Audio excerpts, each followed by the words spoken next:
歡迎收睇港燈在線。早前中東地區爆發戰事，國際油價顯著上升，但因為遞延效應，港燈嘅燃料調整費喺3月、4月同埋5月都向下調整，要喺6月同7月先開始向上調整，以反映實際嘅燃料成本增幅。港燈明白燃料費上調會為大家生活帶嚟影響，所以推出措施減輕市民能源開支嘅負擔。由8月至10月嘅3個月內，向每月用電量450度或以下嘅住宅客戶提供每度電8仙嘅特別電費補助，月料大概半數港燈住宅客戶受惠。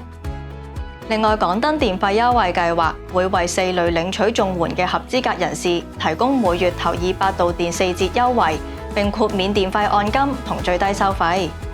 而知識用電服務就會為中小企、弱勢社群等唔同客戶提供多項支援措施，提升能源效益，減少能源開支。為咗節省油費，唔少車主都轉咗用電動車。Elsie 啊，港燈仲推出咗新嘅充電收費機制喎。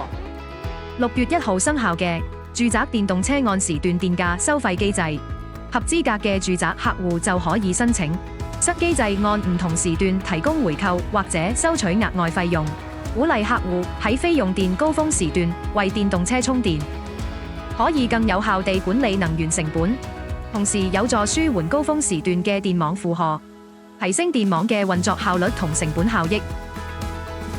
近年，保護環境成為各界關注嘅重要議題。就喺今年6月5日嘅世界環境日，港燈同南丫社區定下山海之約。港燈聯同多個環保團體，動員過百名義工同社區人士，投入護林、山徑保育同埋海草復育項目，守護南丫島珍貴生態。另外又舉辦人工鳥巢設計比賽、可持續採購研討會、生態攝影比賽等，宣揚綠色文化，